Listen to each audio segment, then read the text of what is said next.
Ciro Conte. Educação financeira. Hoje vamos falar de um assunto muito interessante que é resiliência financeira, né? Principalmente durante a pandemia, que mudou a vida das pessoas de uma forma muito repentina, muito forte, né? Muitas pessoas perderam o emprego, empresas teve que fechar as portas, as pequenas empresas sofreram muito com isso, mercadinhos, bairros, tá? Né? Então, assim, deu um impacto muito grande e as pessoas tiveram que redimensionar a sua vida, né? E quando a gente fala disso, é falando da capacidade individual de famílias, né, de resistir, lidar e de se recuperar com chamados choques ou imprevistos financeiros, né, que termina acontecendo. E para falar sobre esse assunto, o Sicredi traz para a gente hoje a Sheila Caroline Lourenço, que é assessora de desenvolvimento do cooperativismo da cooperativa Sicredi, Vale do Cerrado, Mato Grosso, Amazonas. Sheila, prazer tê-la aqui novamente. Bom dia. Bom dia, João, tudo bem? Prazer, bom dia, pessoal, bom dia a todos os ouvintes, telespectadores, muito bom dia. Pois é, Sheila, hoje vamos falar de uma questão que a gente pode dizer que é nova, talvez não seja, mas nunca foi tão necessária depois desse impacto da Covid, né, que pegou todo mundo de surpresa, ninguém esperava, chega no Brasil, não chega, o país quente, não vai acontecer nada, e de repente chega, empresas têm que passar dias com as portas fechadas, outras pessoas vão para casa, perde o trabalho, ficou difícil até de buscar trabalho, né? Então, explica melhor para nós e para os nossos ouvintes, o que é que a gente conceitua como resiliência financeira. Bom, João, eu costumo dizer que a gente tem algumas palavras hoje, né? Eu falo gourmetizada, né? Porque na verdade são palavras bonitas, mas desde sempre elas existiram. Então, uma definição que eu gosto muito da palavra resiliência é o poder de nos adaptarmos às situações, né? Então, quando a gente fala de resiliência financeira, logo eu estou dizendo que é a forma com que eu me adapto às situações linkadas ao dinheiro, às minhas finanças. E aí você trouxe um exemplo muito legal, que é o exemplo da pandemia, né? Até nos atendimentos, quando a gente vai fazer com as pessoas, com os associados, enfim, conversas, as pessoas trazem. É muito comum, depois da pandemia, vir o assunto da pandemia, porque foi realmente um choque, né? Muitas, não só empresas, mas pessoas físicas também despreparadas. Algumas contaram aí com o choque de ser desligadas, né, dos seus empregos. Então, como lidar com essa situação num momento onde você não tem outras perspectivas, né? Não tem, então, eu fui desligada. Como que eu vou fazer, sendo que as empresas estão com portas fechadas, né? Como que eu vou buscar uma nova oportunidade? Então, uma definição muito legal de resiliência seria esse poder que a gente tem de nos adaptarmos às situações, principalmente linkadas ao nosso dinheiro, às nossas finanças. Sheila, quais as consequências de uma vida financeira sem resiliência? Porque a gente está falando aí da questão da pandemia, mas ela está no nosso dia a dia sempre, né? Como você disse, a pandemia deixou ela meio gourmetizada, mas o dia a dia ela sempre já existiu isso, né? Essa necessidade. Sim, João, eu vou trazer um exemplo aqui, nem linkado à pandemia, mas um exemplo corriqueiro do dia a dia. Inclusive é um exemplo verdadeiro, tá, que existe. Eu tinha, na época que eu atendia carteira, né, hoje eu trabalho com os programas sociais, educação financeira, mas já atendi pessoas ali no dia a dia. O que acontecia? Teve um caso de um senhor que me marcou muito, que a gente conversando, pai de família, ele era a única pessoa que era proveniente ali de renda e tal, para a família dele, 2 filhos, uma esposa, e aí ele fazia muitas horas extras, né, porque o serviço dele permitia. Então todo endividamento da família dele, de comida, e assim, se você fosse, depois a gente fez um mapeamento de todos os gastos deles, eram coisas que não tinha muita coisa supérflua, sabe, não tinha muita coisa assim que daria pra gente riscar da lista. Então ele fez todo o comprometimento da vida da família dele, não só dele, contando com as horas extras que ele estava fazendo. O que acontece? Então a empresa falou, vamos reduzir os custos. Qual foi a primeira coisa que eles reviram? As horas extras. E aí nessa revisão, eles cortaram as horas extras praticamente pela metade de todos os funcionários, realocando, fazendo ajustes. E quem que foi impactado? Aquelas pessoas que não tinham uma resiliência, digamos assim, não tinham esse poder de adaptar. Mais do que isso, não tinha um planejamento. Então, quando eu falo de educação financeira, eu estou falando da forma que eu me planejo com o meu dinheiro. E ele se planejou contando com um dinheiro que não era certo. Qual foi a consequência? Inadimplência. Então, não só aí falando da inadimplência, Sheila, o que é inadimplência? PV. Então, eu fiz um comprometimento ali, seja numa instituição financeira, banco, cooperativa, seja com um familiar, que é algo muito comum também, né? Então, comprei ali o celular na prestação, no nome do João, né? A gente vê isso muito em família. No cartão de crédito dele. Tive um corte desse, como que eu vou pagar o João? E aí é onde o trabalhador, né, e principalmente as pessoas que não usam a educação financeira, se veem no beco sem saída e vira uma bola de neve, principalmente quando a gente fala de inadimplência para a instituição financeira, e a pessoa não sabe muitas das vezes por onde sair. Então a educação financeira é essencial para a gente poder se preparar, né, nas horas que as adversidades acontecem na nossa vida. Verdade. E como começar a desenvolver essa capacidade? Quais são os passo a passo? Ou melhor, como é o passo a passo para ter essa resiliência e desenvolver essa educação financeira? Legal, trazendo um outro exemplo, João. Vou trazer um exemplo aqui que a gente está num barco, tá? Então, eu e o João e os colegas estamos no mesmo barco ali, somos da mesma família.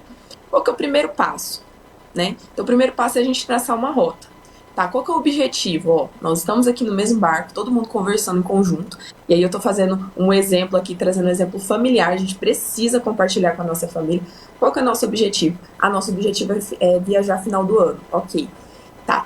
O que a gente vai ter que fazer para chegar nesse objetivo? Então, trazendo, por exemplo, do barco, né? Qual que é o caminho que a gente vai percorrer? Ó, pra gente conseguir fazer tal viagem, né? Não é uma viagem aleatória, não. A gente quer viajar para as praias. O custo para todos nós vai ser X. Então, para a gente conseguir alcançar isso, a gente vai precisar cortar uma Netflix, cortar um plano mais elaborado ali de internet ou de celular. Enfim, fazer ali o planejamento com a tua família, que está no mesmo barco que você.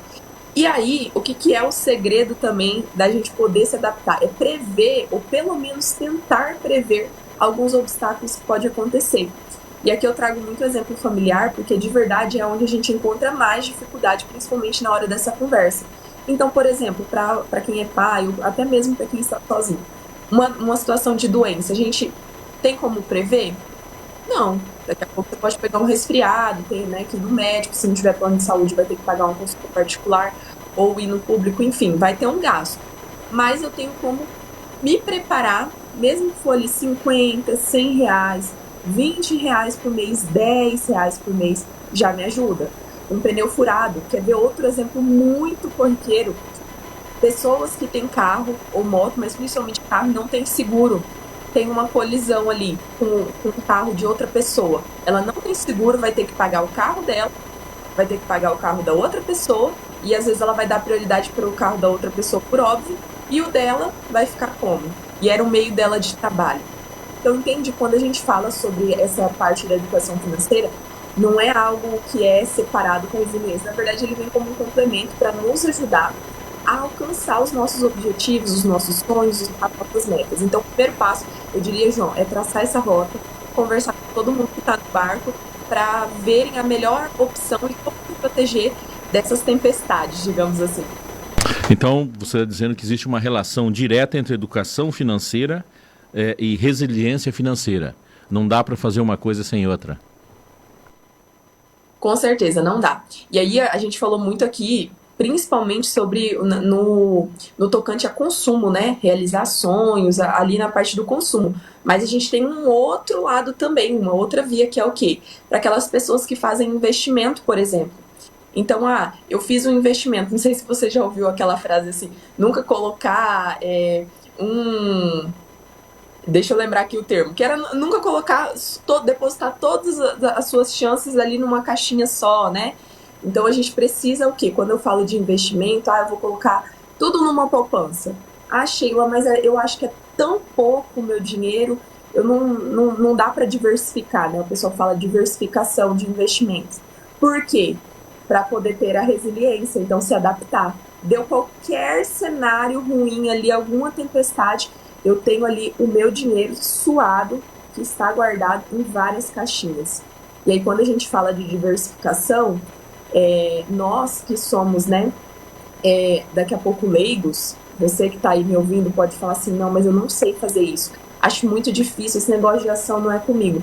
Mas hoje nós não precisamos saber de tudo, nós temos empresas especializadas.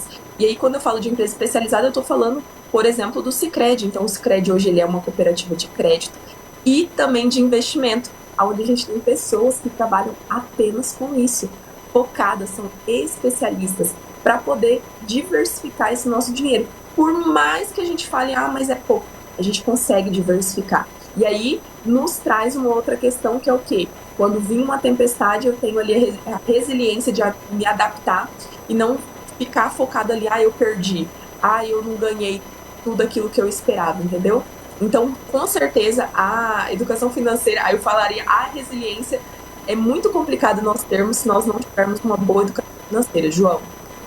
Sheila, você falou um negócio muito legal aí. Quem é associado ao Sicredi, além de tudo, ainda recebe orientação financeira, como cuidar bem do seu dinheiro? Com certeza. Essa parte de consultoria que eu falei para você era... olha para você ver que engraçado. Esse senhor, ele nem estava devendo o Sicredi, né? Não estava. Então, ele estava ali com várias contas de consumo mesmo atrasadas e ele chegou querendo um crédito. E aí eu fui e falei, olha, eu acho que o crédito nessa sua situação não é a melhor opção. Então, hoje a gente trabalha também com essa parte de consultoria. Nós sentamos, ficamos de verdade mais de 2 horas conversando e fazendo na ponta da caneta. Ele e eu fazendo, o que você gasta em tal coisa. E aí a gente viu algumas alternativas. Fora o outro lado, né, que eu falei do investimento, eu tenho um dinheiro ali que tá numa poupança, ou tá no colchão, ou tá no cofrinho. Qual que é a melhor opção? E aí a gente vai ter essa conversa também consultiva para entender qual é o objetivo da pessoa, qual que é o perfil dessa pessoa, muito importante também. Tem pessoas, tem instituições e bancos, né, que só vai lá e coloca o dinheiro em qualquer lugar. Não, a gente faz primeiro essa análise de perfil para saber, daqui a pouco o João é conservador, ou ele não, tem um perfil mais moderado, ou ele não, ele tem um perfil super arrojado. Então a gente faz essa personificação de investimento, pensando sempre na diversificação também. Nós estamos falando com Sheila Caroline Lourenço, que é assessora de desenvolvimento da cooperativismo da cooperativa Sicredi Vale do Cerrado, Mato Grosso, Amazonas. Sheila, para a gente finalizar de forma didática, que atitudes podem ser tomadas para uma vida financeira saudável? Atitudes, nós falamos lá na outra edição sobre influência, né? Então, vou retomar até para quem assistiu, né, a outra, se não assistiu, já segue aí também o Grupo Conte, segue também o Giro Conte, né, segue também a gente para você poder assistir. Identificar quais são as influências positivas e negativas na nossa vida, ver qual que é o objetivo e traçar uma rota e um objetivo também em comum com a família. Eu tenho um objetivo pessoal, mas qual que é o objetivo em comum com a família que eu posso dividir e fazer com que a gente trabalhe junto nessa embarcação. Então, ver as influências positiva e negativa, ver qual que é, traçar esse objetivo em comum, ver para poder se adaptar, identificar quais que são as possíveis tempestades que pode acontecer aí na sua vida financeira, ou até mesmo pessoal, que pode impactar o financeiro, e após isso fazer um plano de ação. O que é um plano de ação, Chico? Como eu posso trabalhar independente do valor? É 50 centavos por dia, é 50 centavos que você está guardando para um imprevisto. E se proteger mesmo, então seja ali no investimento, esteja procurando fazer um seguro de vida, algum seguro para a tua família, para a tua empresa, principalmente para quem é empresário. Então, seriam dicas aí primordiais, pode até parecer uma dica mais geral, mas é o feijão com arroz mesmo. Feijão com arroz bem feito vai te nutrir, vai fazer você se proteger das tempestades e você vai ter seus sonhos, suas metas e seus objetivos alcançados. E todo mundo no mesmo barco. Esse é o recado que eu quero deixar para vocês. Todo mundo precisa estar alinhado no mesmo objetivo. Sheila, Você só traz boas notícias pra gente e bom conselho, né? Eu falo que, ao contrário do pouco que faz a gente consumir sem necessidade, você ensina a gente a organizar. É sempre um prazer enorme tê-la aqui, né? E espero que você volte mais vezes, que é sempre muito bom te ouvir. Desejo um lindo dia para você, uma bela quinta-feira. João, obrigado para todos vocês também aí. Bom trabalho para você que está do outro lado nos ouvindo ou nos assistindo. E reforçar mais uma vez, nos siga. E aí quando eu peço, parece até aquelas influencers, né? Mas é porque realmente a gente posta muita coisa legal, assim como também o pessoal aqui da Conte, né? Sigam eles da Conte, ó, fazendo um merchan, que eu vou cobrar meu café depois, viu, João? Não esqueci. E siga também Sicredi Vale do Cerrado para você se manter inteirado aí. Nos procure, tire dúvidas, pode nos chamar no direct que a gente está pronto aí para poder te fazer essa consultoria. E João, mais uma vez, vou aí e vou cobrar meu café, viu? Eu fiquei sabendo que você esteve essa semana em Cuiabá e não veio ver a gente, né? Na próxima, vamos fazer o programa ao vivo, direto daqui. Você vem aqui, a gente faz um bate-papo aqui legal, já tomamos o cafezinho. Será uma honra te receber aqui. E agora eu vou cobrar um pão de queijo. Ou eu levo pão de queijo. Você me oferece café, agora é 2 cafés, um café duplo. E eu levo pão de queijo. Pode deixar, João, vou aparecer por aí sim. Obrigado, Sheila. Tudo de bom. Esse foi o quadro Sicredi em Sintonia, né? Sicredi, Educação Financeira em Sintonia com o Sicredi, né? Falamos aí com a Sheila, sempre muito simpática. E um assunto extremamente importante, principalmente no pós-pandemia, né? Porque muita gente levou choque financeiro. Na verdade, esse assunto era importante pro pré-pandemia, que a gente não sabia. A gente não né? sabia que ia vir, né?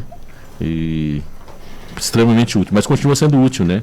Porque o número de pessoas que ainda não se recuperaram desse processo é longo, né? E quem passou por isso, acho que não quer passar nunca mais. Nunca mais, né? Giro Conte.